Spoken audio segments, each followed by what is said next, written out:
स्वागत है आप सबका इस वीडियो में। जैसा कि आप देख सकते हैं कि एक प्यारा सा खूबसूरत सा स्ट्रक्चर यहाँ पर बना हुआ है जिसे कि हम डीएनए बोलते हैं। तो आज इस क्रिस्पी से वीडियो में हम यही जानेंगे कि डीएनए, व्हाट इज डीएनए और how is what discovered by scientist and what were the challenges. इसकी डिस्कवरी के दौरान क्या क्या चैलेंजेस रहे, उन सभी चीज़ों को हम डिटेल में जानेंगे बहुत ही छोटे से वीडियो में।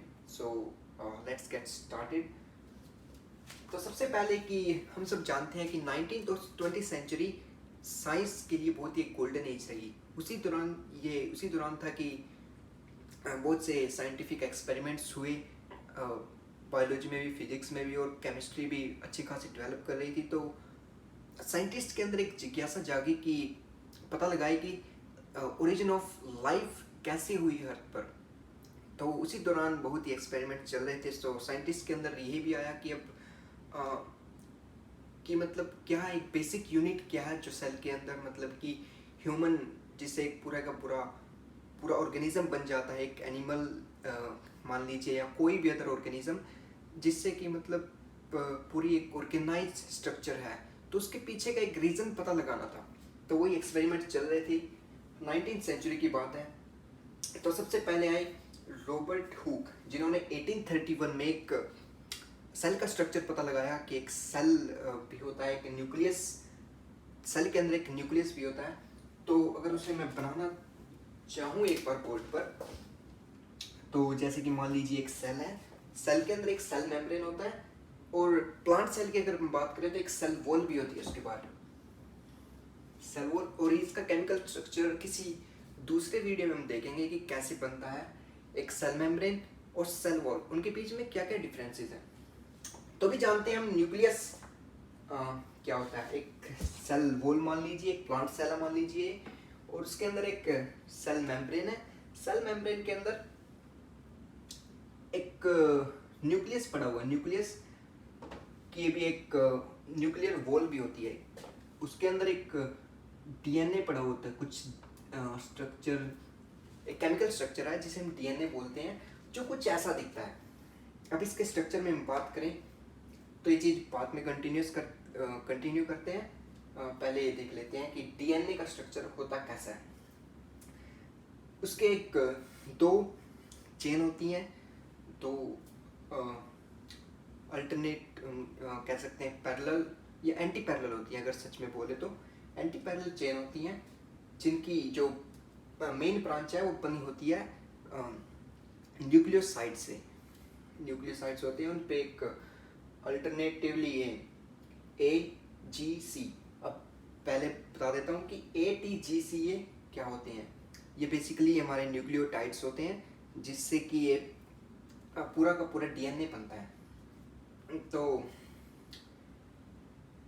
A के साथ T डबल बॉन्ड से जुड़ा होता है। डबल बॉन्ड कौन सा होता है कि ये नॉर्मल जो कार्बन के बीच में बनता है वो वाला डबल बॉन्ड नहीं है, ये नॉर्मल हाइड्रोजन बॉन्ड है। दो हाइड्रोजन बॉन्ड यहाँ पर बने हुए, तीन हाइड्रोजन बॉन्ड यहाँ पर बने हुए G और C के बीच में।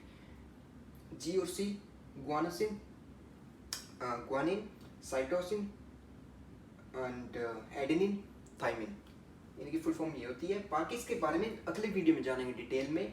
मैं दोबारा से बताऊंगा डीएनए कैसे बना है। फिलहाल हम जानते हैं कि इसकी टाइमलाइन क्या थी। तो कुछ ऐसा सा डीएनए मान लीजिए फिलहाल के लिए। तो उसके बाद क्या हुआ, अभी भी देखें डीएनए तो डिस्कवर अभी भी नहीं हुआ। तो फिर और साइंटिस्ट आए, मेंडल भी आ गए उसी बीच में। 1956 में उन्होंने अपना मोनेस्ट्री में एक पी प्लांट के ऊपर अपना एक्सपेरिमेंट्स कर रहे थे। वो भी करीबन 1965 के पास उन्होंने अपना वर्क पब्लिश किया। हालांकि वो इतना वर्ल्ड वाइड नहीं था, क्योंकि उस समय इतने सोर्सेज नहीं थे पब्लिश करने के लिए। कोई सोशल मीडिया नहीं था, कुछ ऐसे पेपर्स नहीं, इतने उनका रिवाज नहीं था। तो उसके बाद क्या हुआ, 1965 में उन्होंने अपना वर्क पब्लिश किया। तो उसी के पैरेलल में अगर मैं आपकी जानकारी के लिए बताऊं, डार्विन भी अपना वर्क कर रहे थे 1860s में।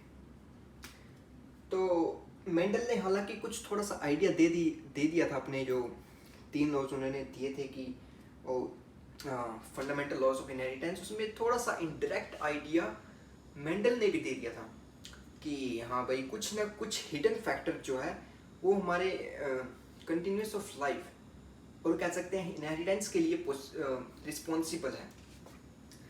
तो डायरेक्ट कुछ सामने नहीं आया था, तो एक जिज्ञासा अभी भी थी साइंटिस्ट के अंदर।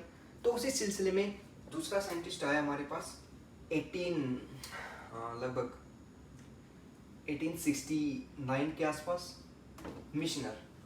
उन्होंने chemical structure, chemical analysis of DNA किया, मतलब कि उन्होंने कुछ एक्सपेरिमेंट्स किए होंगे, कुछ उनका तरीका रहा होगा। उन्होंने एक एसिड स्ट्रक्चर उसका पता लगाया कि डीएनए का एक एसिडिक स्ट्रक्चर है, न्यूक्लियन जिसे बोलते हैं। तो उसके बारे में उन्होंने डिस्कवर किया। हालांकि अभी भी डीएनए का पूरा स्ट्रक्चर हमारे पास नहीं है। उसके बाद फिर से कुछ एक्सपेरिमेंट्स हुए जो कि यहाँ पर मैंने मेंशन नहीं किए हैं, जैसे कि विल्किंसन एंड फ्रैंकलिन। उन्होंने भी पता लगाया कि भाई क्या स्ट्रक्चर होता है। उन्होंने काफ़ी कोशिश की। इससे कुछ सालों, एग्जैक्ट ईयर नहीं पता, इससे कुछ सालों के बाद की बात है। उसके बाद चारगाफ रूल भी आया। उन्होंने भी काफ़ी उसके बारे में स्टडी की। क्या बोलते हैं उसे, diffraction image, x-ray diffraction image उन्होंने दी। उसका स्ट्रक्चर में पता लग गया कि हाँ डबल और स्टैंडर्ड कुछ है, एक हेलिक्स फॉर्म में कुछ डबल चेन, 2 चेन बनी हुई है। उनके बारे में उन्होंने थोड़ा सा बताने की कोशिश की, हालांकि पूरा अभी भी नहीं पता लगा था। तो ऐसे ही कई साइंटिस्ट आते रहे। लिंकेज थ्योरी भी आई हमारे पास। जो मेंडल का वर्क है वो रिपब्लिश भी हुआ 1900 में। 1902 में एक और थ्योरी आई।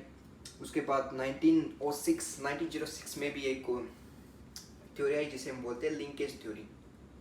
तो ऐसे ही चलता रहा सिलसिला। हालांकि अभी भी डीएनए का पूरा स्ट्रक्चर नहीं पता है, कैसे बना, क्या कुछ होता है क्या नहीं।